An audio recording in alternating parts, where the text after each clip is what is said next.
All right, perfect. Right, so welcome to the session. How are you doing today? Yeah, I'm doing great. How Great. about you? Anything? I'm also doing good. Anything special about today? No, nothing special. As always, I study. So Oh, today I also study. full day? Yes, full day. My exams aren't going on right now. Oh, okay, fair enough. That makes And sense. yeah, and IAPO mains exam is on 26th of this month.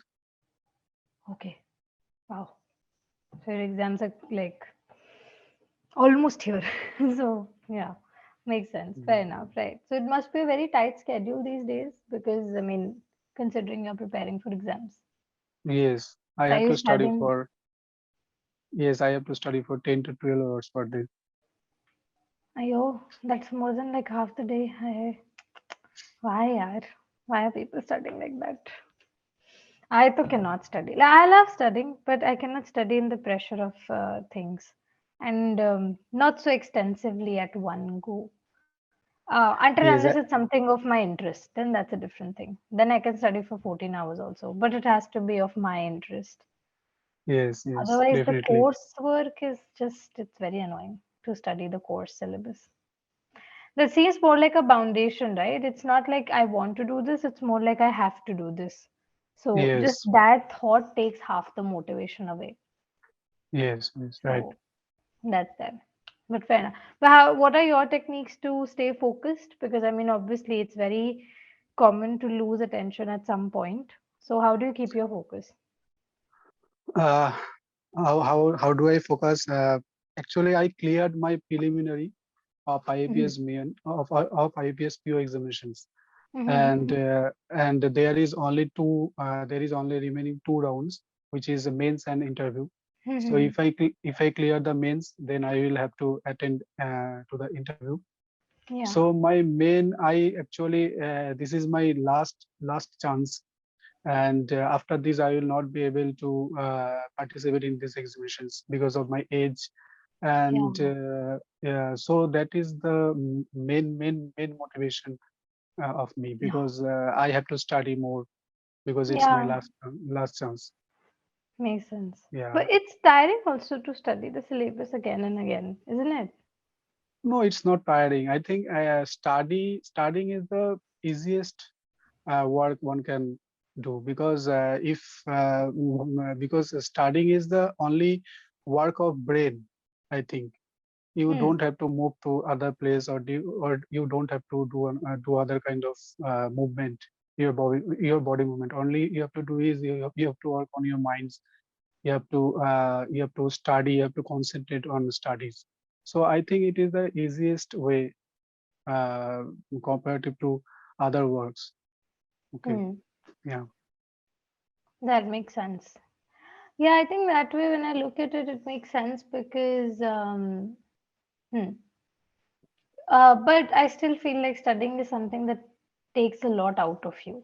So that's also there. It is one of the most tiring and I would say just like, I don't know, it's very draining, soul draining. So that's also there. Okay, so Uh, at first tell me that what is the favorite subject of your what is your favorite subject? my favorite subject is, Psychology. of course, yeah, Psychology, I think. because I'm studying it. That is the entire Yeah. reason I'm studying it. But yeah, So I particularly like the clinical aspects more. okay, so do you get tired while you are studying psychology? Yeah, because Why so? it's Because very draining. it has a interest. So I think you might not be tired I, because it. this is a very false conception that just because you're interested in some, I mean, I'm talking in very practical and empirical terms that just because you're interested in something does not mean that you'll never be tired of it. There are going to be points where you're going to feel burnt out because it's not like you're entirely studying out of interest. Psychology is so vast. There are aspects of it which I don't like to study that much, and there are aspects which I really like to study. But when you're in a college setting or when you're preparing for exams, you have to cover everything regardless of if you like it or if you don't like it. So I Yeah. think that preparation, that when you're studying for a certain goal, it can drain you out. When you're just studying out of like, okay, I'm just updating my knowledge, you won't feel tired. Yeah. Once you're an established, for example, I become an established psychologist, right? After that, if I have to study, it's more like, okay, it's my job requires it, so I'm just updating myself. And if someday I don't feel like studying, I can keep the books and study the next day. But as a student, I don't have that choice. I have to like prepare because my exams are coming up, or I have to write an exam, I have to appear in certain like conference or presentation, so I have to prepare myself against my will also sometimes. So that Yeah. part can be very draining sometimes, and it can lead to burnouts. So even if you like Yeah. studying for something, it can make you tired enough. So Okay. that's there. Okay. So yeah, I know it's So very I philosophical think to say. psychology I think Go ahead. psychology is more about practical knowledge, or it is about theoretical knowledge. It's very Psycho. practical. It's very practical. So Everything you you study, you have to can apply. practice with people. You have to practice with people. Like I mean, I cannot practice with people just like that. It's very unethical to do that. So yeah, of course, the you have to train yourself a lot before you actually start seeing clients. So that's there. You should have a very strong theoretical base also, because that helps you in formulating the practical base. Once you're aware of the theories, only then you can apply it. So you have to study a lot of. I personally tell people that if you really want to update yourself, always study research papers. So you have to stay updated about whatever is the recent research in the any particular niche of psychology. So that's definitely there. And apart from that, you have to study the traditional theories and everything which are applicable even now. So you have to train yourself theoretically a lot before you actually start seeing clients. Because unless and until you know what you're doing, until unless you aren't aware of the theories and the theoretical part of the subject, you can't directly go to practice. If you're directly going for practice, then those are the therapists which are like, there are plenty of those therapists, and that is why the people have such bad experiences in therapy, where they go and they say my therapist was judgmental and my therapist like didn't really help me. yeah, Because you're well, yeah, sad enough, your therapist isn't trained to do that. Your therapist yeah. never really studied properly. So that's Okay, there. So okay. yeah, So that's it. actually, I don't know more. I don't know anything about psychology, but to me, psychology means psychologists are mean that they can read people's mind. They can solve people's mental illness or mental depression. Because I watched so many videos of some Sandeep Maheshwari on YouTube. So I think That man. he's very well, and he can solve everyone's problem. So I think he's not studied in psychology. I So have 0% faith. how did he become so famous? I have 0% faith in whatever that man says. Whatever he says, half the stuff is completely superficial. Half the times people watch his videos, they feel motivated when they're watching the video, but after that, they're Yeah, not able to actually apply whatever he's saying, because yeah, what he uses are good orator skills. If an orator is yeah, very motivational, if an orator sounds loud enough to dominate the room, that's simple personality training, that simple body language that can rule the room, and it can make you feel like, yeah, he's saying the right thing, and you're going to feel that, yeah, I'm motivated. But once you walk out of that room, that motivation also goes away. yeah. So half the time, whatever he speaks, I don't really agree with that. So Okay, but any of the motivational speakers, I like very specific and selective people who make sense to me. People like Sandeep Maheshwari, they are just because they so say stuff like you have to work upon yourself. Like, damn right, I know I have to uh, work upon myself, but you're not telling me how I need to work upon myself. Your definition of how is go do hard work, go wake up at 5 in the morning. If somebody is facing through going through depression, they don't have the stamina to wake up at 5 a.m, right? So that yeah, is what needs to be solved. So telling them to wake up at 5 a.m. isn't the solution of the problem. In fact, it's very insensitive to tell people that you are depressed or you are sad or your life is not working out because you are not working. Nobody intentionally wants to not work. Everyone wants to be functional and everyone wants to be positive. But there are environmental factors that are stopping them from doing that. We need to understand Yeah, that. We need to be sensitive to that. These motivational speakers don't do that. They are very insensitive yeah, when they talk. And I absolutely hate all of these, like, people who just come around and tell you to wake up at 5 in the morning with zero logic in it. yeah. So, So who is the best motivator uh, of your life? Like, who is the who gives you that best motivation? who gives me best Like, motivation? Uh, I think my own plans, myself. I'm very good at self motivating. So, my yeah, own plans, my own targets, my own past achievements, that's enough to motivate, I think. I yeah, don't look up to other people for that because everyone's idea of motivation is going to differ. Sometimes your yes, motivation can come out of external factors when you see others achieving certain dreams and if you relate to them. For example, I want to be a writer and I have seen a writer go from like zero followers to 100,000 followers, and I have seen that person's growth. So I might feel motivated that yes, if this person can do it, I might also be able to do it if I try and if I work upon myself. But always, I feel like intrinsic motivation, your internal motivation also matters. So both of it matters.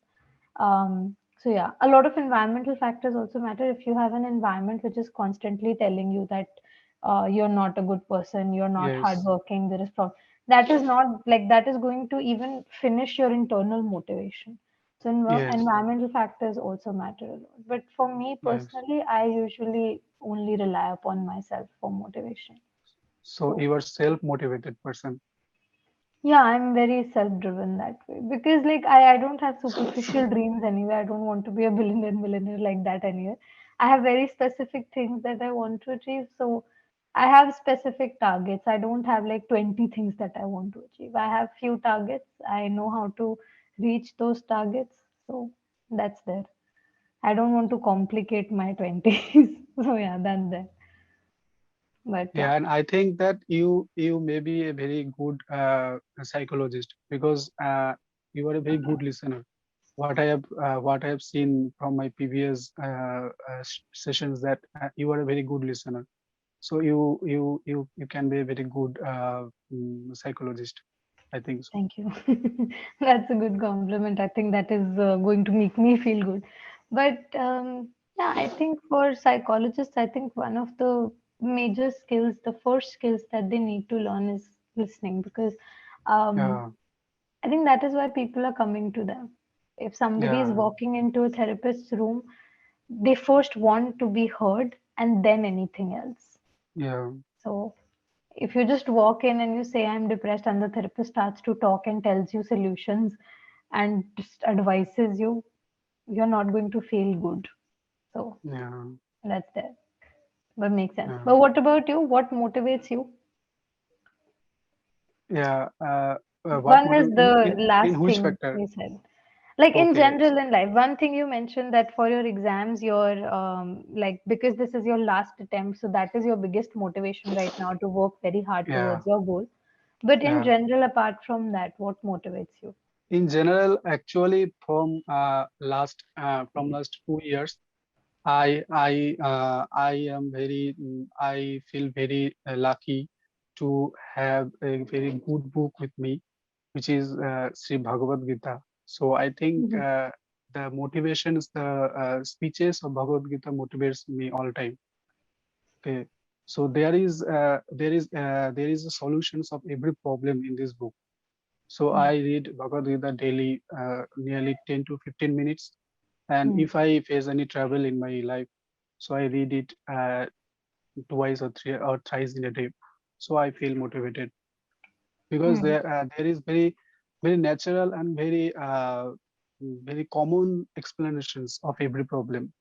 So I think this book motivates me all time. Yeah, makes sense. I think Bhagavad Gita is pretty motivational because, like, the way it's written like a dialogue, right? That in itself is Yeah, like, one, it's very readable. yeah, You can, it's actually bingeable. You can go on reading it till your heart feels satisfied, and you can reread it all the time. I think that's one book that I have reread like multiple times, because and you never get bored of it. Every time you read it, yeah, some new interpretation is going to come out of it, which is going to help you out. I'm not saying that it helps everyone. It's something that has helped me in the past particularly, so yeah, that's why I rely upon it. It might not help everyone the way it has helped me, but I personally agree that for me, it has the solutions. I think one of the major skills I did learn out of the Gita was, one, listening, of course, because I think Arjun is shown as one of the very good listeners, yes. because every time Krishna talks, he's the one who is able to actually understand, and he tries to understand, and he questions in a very good format. And And Krishna is yeah, also very good Krishna was also very good listener, yeah, because every time Arjun telling his problems, Krishna listens it properly, and then he clarifies those things, and then he gives those solutions. So I yeah. think, yeah, both of them are very good listeners. Yeah, Yeah. And another thing I do enjoy about the book is that the solutions that, like, in the dialogue, the solutions that Krishna really gives him are very realistic. He talks yeah, from the perspective, he's not talking just in favor of Arjun. He's just simply explaining the situations to him, the outcomes. He never says that you should do this. He just says that if you do this, outcome will be this. If you do yeah. this, outcome will be this. That can be Now this. it's Yes. upon you to decide that, do you want to go towards this path or this path. So that's another thing that I Yeah, enjoy.